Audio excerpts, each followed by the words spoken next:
This was the first Liberation Day, 1945. And every year we bring back liberators to honor them for their sacrifice, as should be, to acknowledge their role, to express gratitude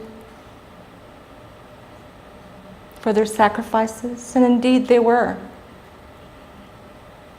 Whether they fully understood what was going on at the time or not, they were all young men just like our men were in later years. So in June 28, this is an interesting one, 1947, President Harry S. Truman, oh, I can't read, I have to read the slide this way.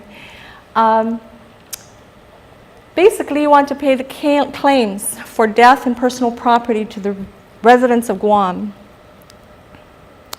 because he wanted to celebrate the lives of those of us and to remind all future generations that we must never forget the people who lived on Guam. So how are we doing this? Where are we at now in terms of war reparations? Anybody know?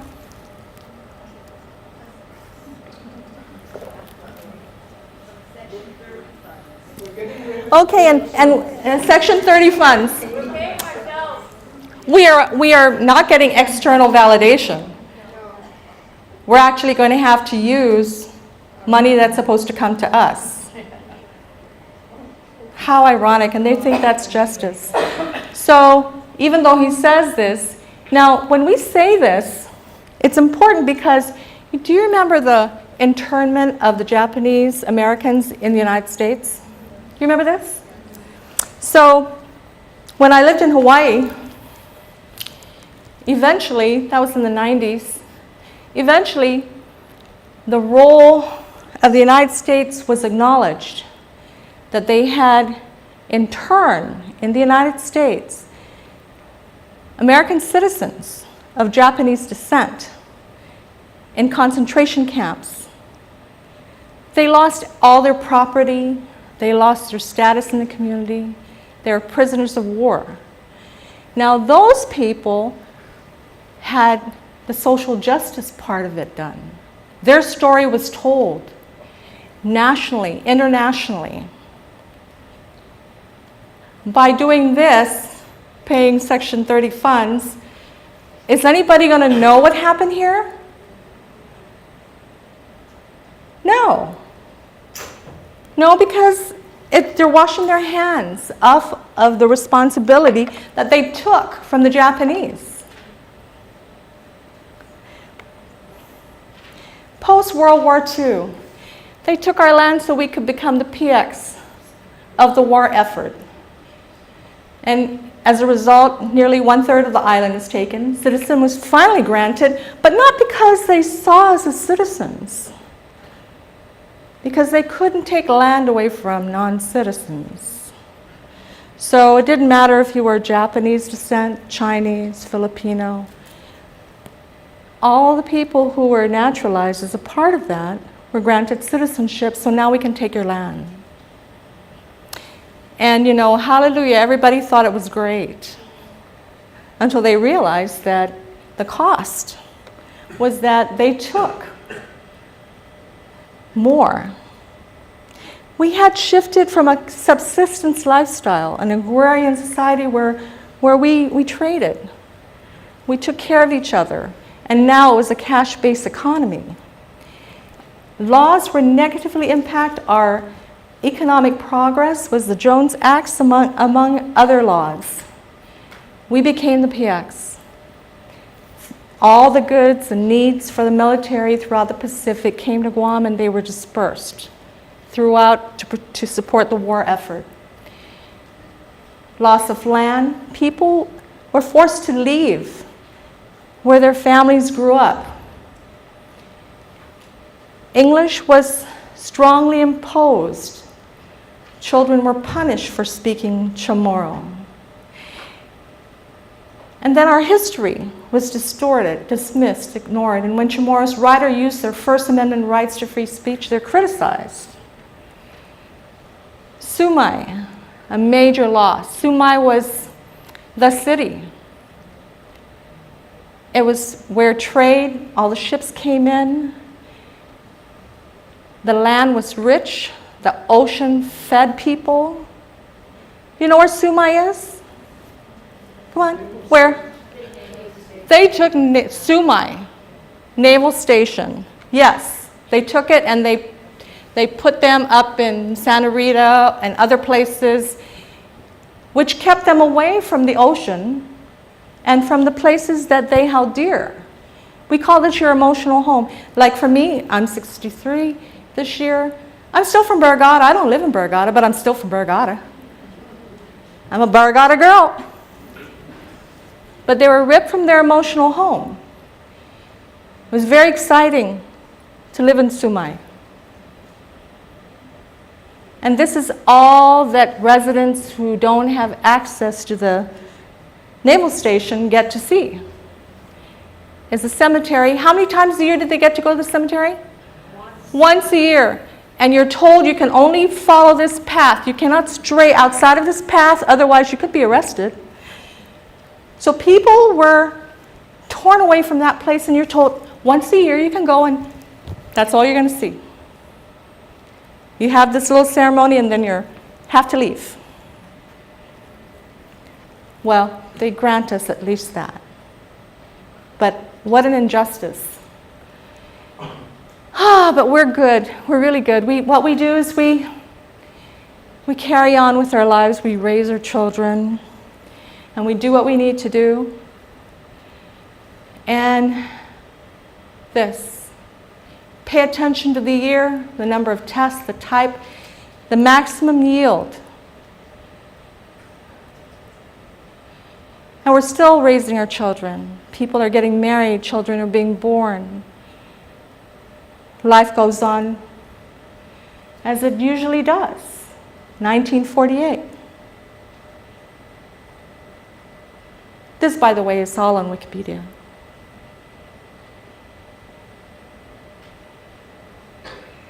Go to school,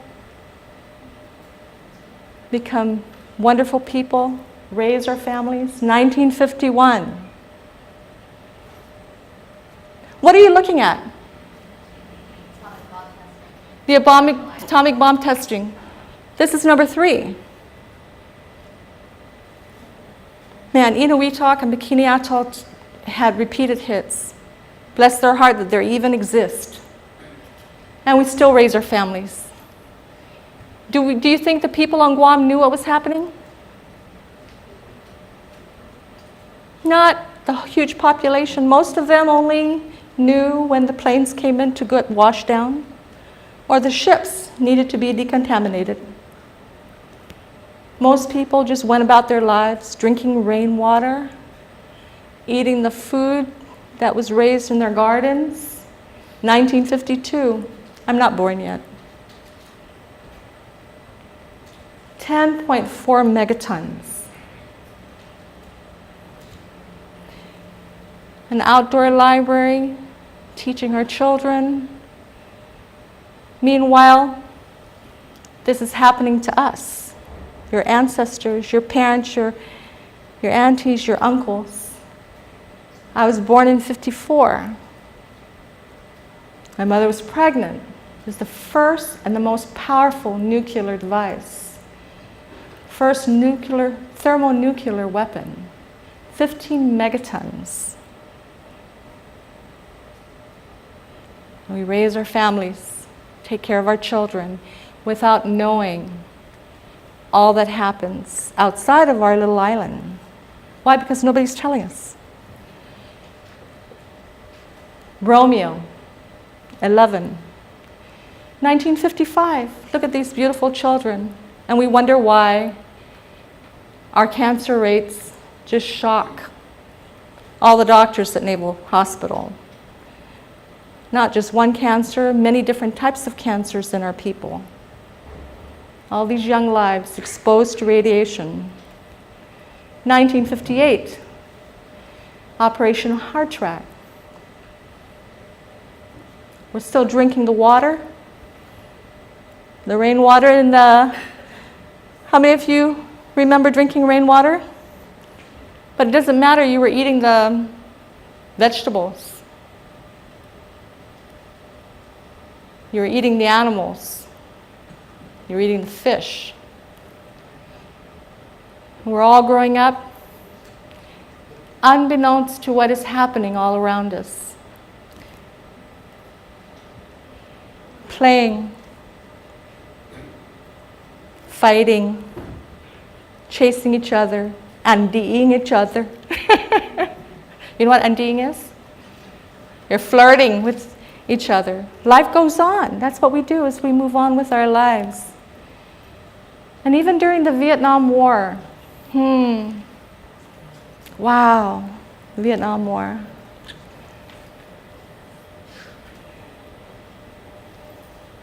So we had to pay, we had to fulfill, we felt we owed the United States for how they had saved us. And so you'd have large numbers of young men, 17, 18. If they were not drafted, they were eager to serve. Nobody went to Canada to avoid the war. They faced it head on, and you know what? Our soldiers did an incredible job. Why? Because we do and we have to. Why? Because we have to pay back. But there's a point where, you know, a debt is paid. When does that happen? 1961 to 1975, our men joined at large rates. Our women joined. It's the first woman in the Army. And still, 1962, you have Starfish Prime. This is an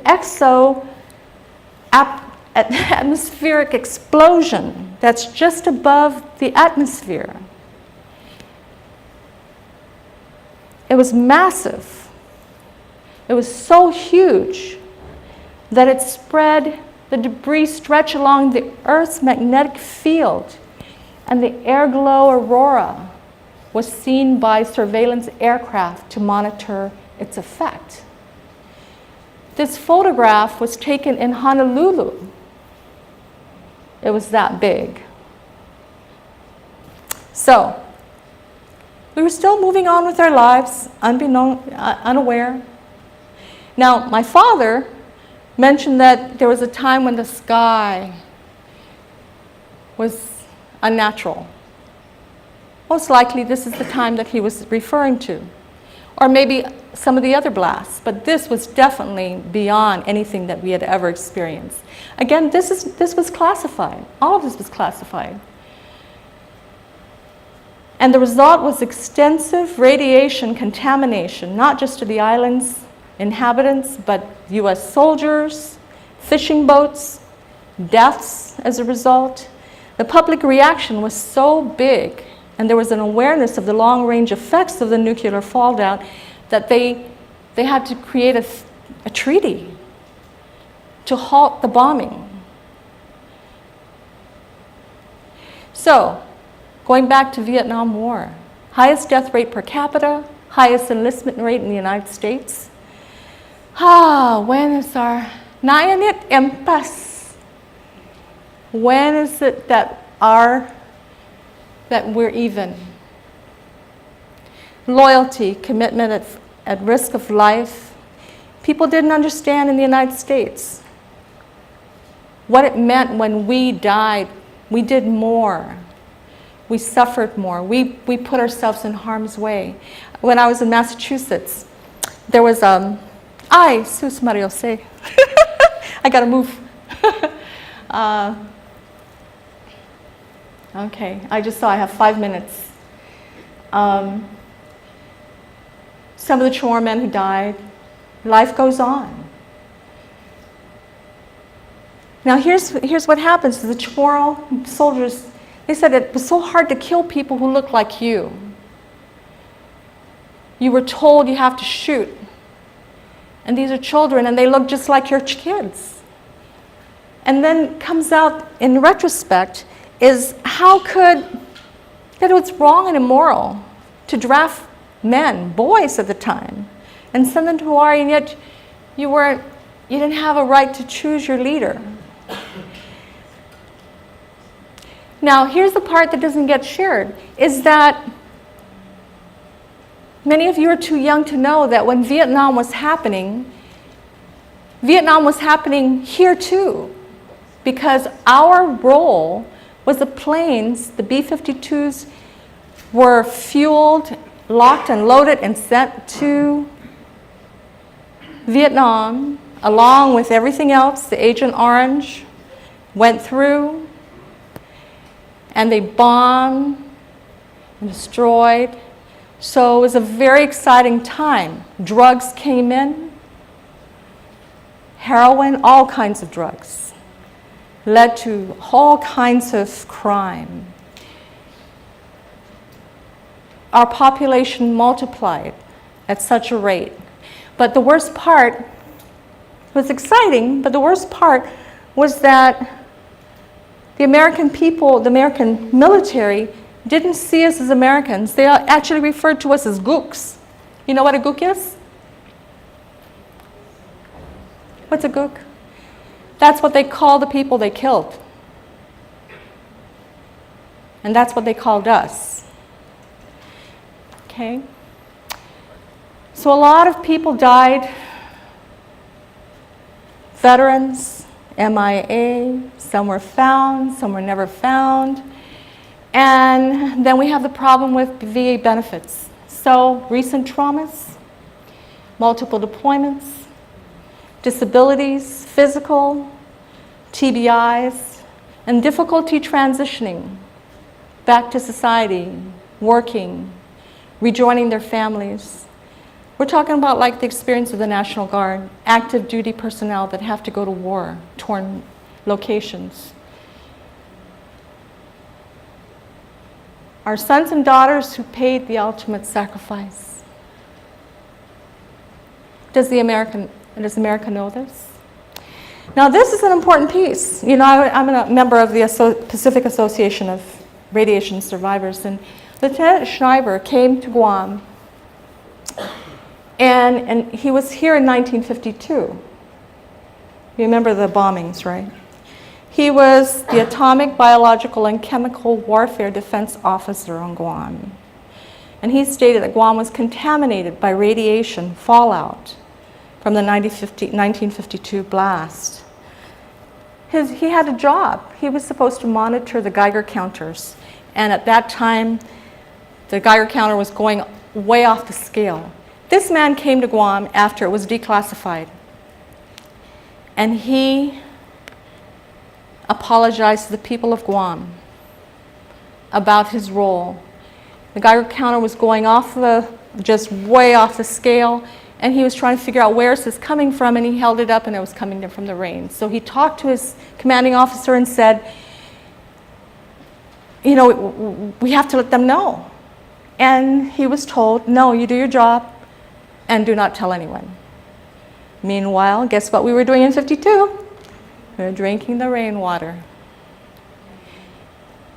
The decontamination of the ships and the wash down of the planes. Robert Celestial was actually involved he was at Ground Zero in Bikini Atoll in Weetok, capping the islands. Toxic chemicals. And then the ongoing tension that started with the talk about the buildup, loss of property, the Tekzen, the EIS. How many of you went to those EIS meetings? Oh my gosh, they were so painful. They were so painful. You know, I would go to those things and I would be ill for days. I would get up and go to work, but my heart was broken because the EIS was the environmental impact statement. They were telling us what was going to happen when the buildup happens. Not just to the land, to the people. And they were telling us, almost saying, we told you. Kind of what's called an informed consent. And so it's moving on. They're moving from 8,000 to how many? 5,000. Oh, that's supposed to be better. 5,000 with their dependents and support staff. So we're talking about a huge What did the media say was the military population of Guam, or the Americans on Guam? How much? 3,000. And we're talking about 5,000 with their dependents and personnel. So here we are. America's militarized zone begins on Guam. And so thriving as a people is a choice, or is it? What do you think? Is it a choice, or are we helpless? Come on, speak to me. We feel helpless, we feel powerless, but what do we have to do? Stand up together. We have to stand up. You know, when you were all growing up, if you went to school here, you had to sing the Guam hymn. You know the Guam hymn? What are the first line? Fanokita moru purita nota. That's what it says. And the kids sing it, and they don't know what they're saying, really. It's beautiful. But we have to stand up. It is a choice. We can just go with the flow as we have, or we can stand up. What to do? So, most people have a colonized mind. You know what a colonized mind is? Is that we believe what they say about us. In fact, we say the same thing about us. Oh, you know, I'm not good at that. Even I said, oh, I don't think I can get into a doctoral, even a master's program. You know, I'm from Guam. Oh, I don't even know if I can get into a doctoral program. You know, I'm from Guam. I had a colonized mind because I bought into the idea that I'm not good enough. And somehow my kick-ass Burgata girl came out and said, oh, hell no. I'm going to try, and I'm going to do it, and I did. So the colonized mind is all the negative things that we've embraced, that we say, oh, no, no, no, don't say that. Behave yourself, even though you know that something is wrong. And it's much more than that. That's a whole different lecture, but what we have to do is recognize that in order to thrive and stand up, is that we have to think differently. So the most potent, Steve Biko said, the most potent weapon in the hands of an oppressor is the mind of the oppressed. I don't know if I like the identity of an oppressed person. Does that sound like a very, it's certainly not attractive. Anybody like that identity? What kind of identity do you want? You want to be strong? You want to be able to challenge. Challenge yourself, challenge when we think that there's wrong, sir? Activists. Activists are important. We've had so many people who have played that role. For years it was BJ, Judge, Senator BJ Cruz, and Hope. They were out there. And then people would say, no. What do you want? You want to stand up, you want to speak out. So this is to be awakened. Once you know something, you can't unknow it. And the more that you learn, whether you're Chamorro, you're Filipino, or whatever ethnic background you're from, is if you live here and you embrace Guam, you want to know. Why? Because how could you not? Have some responsibility. So, Minagahit, there's no rest for the awakened. Many of you here are tired because it's hard work. It's very painful to stand up over and over, and most of our people have their eyes shut. They don't want to hear. It's too painful. And so forth. So, we need to open our eyes. We need to stand up.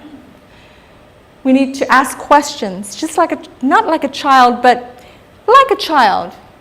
Mom, why? How come? Let me do that. We need to register to decolonize. And we need to respect our people, but first of all, we need to respect ourselves. We need to have self-respect. In order to demand respect, you have to have self-respect.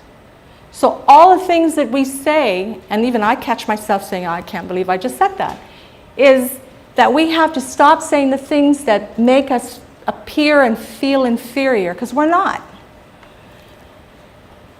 And we have to look at what our identity is. Are you Chamorro? Guamanian? American? I asked my mom and dad, well, Dad, you're Guamanian? He says, then my mom says, Lani, I don't know. I don't know what that is. I'm Chamorro, but I don't know about Guamanian. Because that was a name that came up after the war. Actually, the students at GW, bless their heart, came up with that name. Anybody know why? It was to separate us from our brothers and sisters of the North. Because their alliance was Japan, and we were with the United States. So we couldn't be Guamese, because that would be kind of Japanese. So we became Guamanians. And do you think that you want an identity when you're not embraced by the people who are Americans? That's very hard. These emotions are called cognitive dissonance. This is when you have tension between two opposing thoughts. That's why it's so painful, because you're told something and then you're saying, that can't be true. When you buy into something and you find out it's not true, you almost have to backpedal and make it all right because I messed up. When actually, once you know it's a mistake, you need to stand up and say, I screwed up. Or I didn't understand that. And just knowing that this process of decolonizing your mind is a process. It's not going to happen today. It took me years. What we have to do is remember that we had values, reciprocity, caring for and helping others. Remember that among our people there is enough to go around. We don't have to beat each other up and compete. I have the biggest bundleless thing, or I have the most money for this or that. That's an American value. There's more than enough for accolades, for positions. We don't have to kill each other, degrade people to achieve that. We also have to know that we have to conserve and care for our land and our resources. We need to raise our families, but not from a place of harming them. Catching yourself when you're mean, when you're angry, and you don't even know why you're angry. But if your behavior is so explosive, and it doesn't even, what happened was minimal, minor to your reaction, then you know that, there's a problem. So you work really hard to raise your families without being abusive, caring for them, participating in the rituals that are meaningful to you and your family. Taking your family out to be intimately aware of our island. Hike, swim, learn, enjoy your life. Read, research, discuss, argue, read, research, and discuss. Recognize that our heroes, who are our heroes, our cultural heroes, and how those stories have been changed. Maintain a life of curiosity. Attend meetings, learn, and be open to multiple perspectives. And more than that is be open to the idea that maybe you're wrong. Hi, I've been wrong many times. But recognizing that I've learned wrong means that I'm learning something. Seek out information. Beyond the Fence is one of them. Read books. Reclaim your voice and power. I stayed away from being an activist, although I'm a closet activist, I think, because I was always fearful that it would hurt my practice, my business. I work for the government now, so hopefully I'll still have a job so I can come out and speak openly. But I was also held back by the same reason that people hold back these stories, is that I worry about what other people will think about me. And in reality, we shouldn't care about what other people think. If you know something is true within your heart, you speak it. But be open to learning and knowing that through the process of growing is that you could be wrong. Participate in remembering. Don't ever forget. Learn. Promote and speak our language. Don't be stand up. Represent our island. Continue with whatever rituals, spiritual beliefs you have that give you calm, remind you of peace and your place in this world. Write, publish, share your stories. Be involved in efforts to translate, to perpetuate our language, writing our stories that get published. And there are more. I've missed out on so many opportunities, but these are just some of the things that you can participate in to grow and learn. Teach high school debate on decolonization. Nurturing the art of arguing, learning multiple perspectives, healing practices. How many of you have been to Pagat? It's amazing. All the Luzon littered throughout the path. That was a place of healing. Perpetuating not just the pateras, the midwifery, but also the Surahanas and the Surahanus and their power to heal. Weaving. Learning about our land and what things are used for. But always remember to conserve. If the fish is too small, ayade, let it go. Hopefully it'll grow bigger and then it'll taste better. So this competition to get the most fish, the most of everything, is the thing that's going to hurt us. Because what we're going to do is we're going to have less and less and less.